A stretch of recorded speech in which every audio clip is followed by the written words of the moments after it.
Hello everyone. आज हम लोग बात करेंगे सीपीसी के ऑर्डर 1 रूल 1 की, जो डील करता है ज्वाइंटर ऑफ प्लेंटिव्स। ठीक है। अच्छा, सबसे पहले एक बात समझ लीजिए कि ये जो रूल 1 है वो मल्टीप्लिसिटी ऑफ द सूट को रोकने के लिए। ठीक है। मल्टीप्लिसिटी ऑफ द सूट का मतलब क्या होता है? वादों की अधिकता। मतलब एक ही इशू है, उसी पर ए भी ला रहा है, बी भी ला रहा है ना। तो ये ऐसा ना हो, इसलिए इस रूल को इसमें सीपीसी में रखा गया। अब क्योंकि पहले से ही कोर्ट के ऊपर बहुत ज़्यादा बर्डन है और वाद लाने का सभी व्यक्तियों का अधिकार है, इसका मतलब ये नहीं है कि लेकर ही आ जाए, है ना। तो उस बर्डन को कम करने के लिए सपोज इसी एक इशू पर दो से ज़्यादा व्यक्तियों को रिलीफ पाने का हक है, तो उन दो से ज़्यादा जो भी व्यक्ति हैं जिनको उसमें रिलीफ मिलना है, एक ही साथ मिलकर एक सूट ले आए। कि जरूरी है एक सेपरेट सूट लेकर आए, वो भी अलग से लेकर आए, वो भी अलग से लेकर आए, है ना। तो उसी कमी को दूर करने के लिए यहाँ पर इन्होंने joinder of plaintiffs rule 1 order 1 rule 1 रखा। अब क्या कहता है ज्वाइंटर ऑफ प्लेंटिव्स, तो उसके बारे में बात करते हैं। पहले आप एक एग्जांपल देता हूँ, आप उसको समझें। सपोज मिस्टर ए एक आदमी है जिसने बी और सी के साथ ज्वाइंटली अग्रीमेंट किया, एक करार किया और कहा कि हम तीनों साथ में मिलकर कपड़े बेचेंगे। लेकिन बाद में ए ने ब्रीच ऑफ अग्रीमेंट किया, जिस कारण बी और सी दोनों को नुकसान होगा। भाई जाहिर की बात है, दोनों को नुकसान हुआ ना। अब बी पहले सूट लेकर आता है ए के खिलाफ, है ना। पहले बी ए के खिलाफ एक सूट लेकर आया और उसने कहा कि मिस्टर ए ने मेरे साथ करार किया था जिसका इन्होंने भंग किया, और कपड़े बेचने का करार था, भंग होने के कारण मुझे जो नुकसान हुआ वो मुझे दिलाया जाए, है ना। अब सेम ट्रांजैक्शन था भाई, उसी समव्यवहार में तो था जिस समव्यवहार में सी के साथ किया था। अब सी भी बाद में आया, सेपरेट सूट उसने दाखिल किया। उसने क्या बोला कि मिस्टर ए ने मेरे साथ करार किया था और उसका इन्होंने भंग किया, जिस कारण मुझे नुकसान हुआ और वो नुकसान मुझे दिलाया जाए। देखो, क्योंकि ज्वाइंटली एग्रीमेंट था बी और सी के साथ, यानी यहाँ पर B and C both have a right to recover damages from A. यहाँ पे तो दोनों को राइट होगा ना कि ए से डैमेजेस प्राप्त कर सके।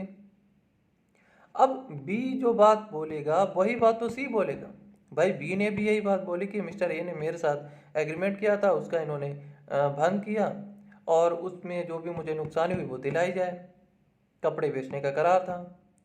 और सी आया, सी ने भी यही बात बोली। भाई सेम ट्रांजैक्शन है। अब अगर दोनों अलग अलग सूट ला रहे हैं तो कॉमन क्वेश्चन उठेगा ना, common question of fact, common question of law. दोनों केसेस में एक ही क्वेश्चन तो उठेंगे, कॉमन क्वेश्चन ही तो उठेंगे। तो इसीलिए यहाँ पर ये इस रूल को रखने का जो उद्देश्य है वो यही है कि बी और सी एक साथ ही एक केस लेकर आ जाए, है ना। एक साथ एक केस लेकर आ जाए और कहें कि मिस्टर ए ने हम दोनों के साथ एक एग्रीमेंट किया था जिसका उसने ब्रीच किया है और जिससे हमें नुकसानी हुई है, और इस कारण हम दोनों क्या चाहते हैं, रिलीफ चाहते हैं, है ना। तो इसी को सुविधाजनक बनाने के लिए ये जो रूल है ऑर्डर 1 रूल 1 रखा गया। क्या कहता है, अब पढ़ते हैं हम लोग बेयर एक्ट की लैंग्वेज में। तो कहता all persons may be joined in one suit as plaintiffs, है ना, ज्वाइंटर ऑफ प्लेंटिव्स है तो एज प्लेंटिव्स वेयर, जहां। तो कहता any right to relief in respect of or arising out of, कोई राइट होना चाहिए, वो किस में, in respect of or arising out of the same act or transaction or series of act or transactions is alleged to exist in such persons whether jointly, severally or in the alternative।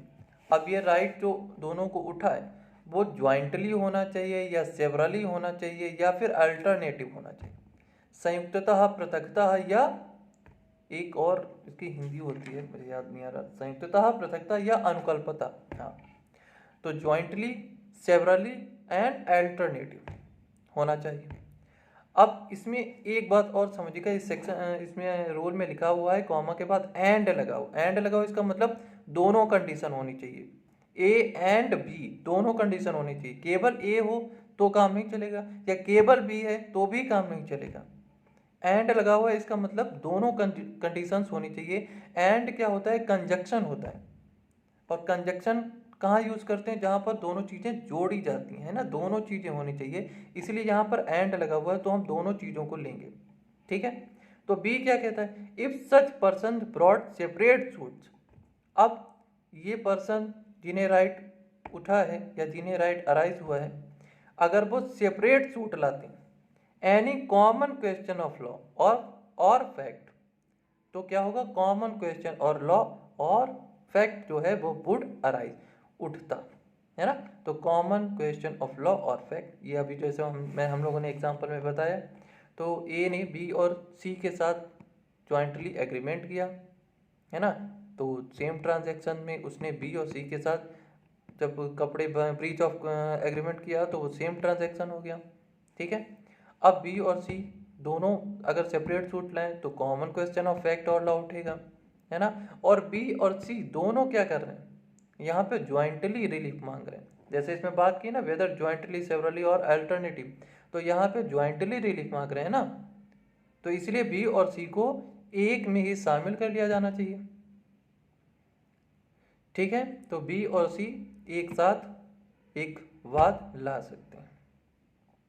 ठीक है, तो order 1 rule 1 joinder of plaintiffs की बात करता है, and order 1 rule 3 joinder of defendant की बात करते हैं। तो बात करेंगे ज्वाइंडर ऑफ डिफेंडेंट की भी, लेकिन बाद में। ठीक।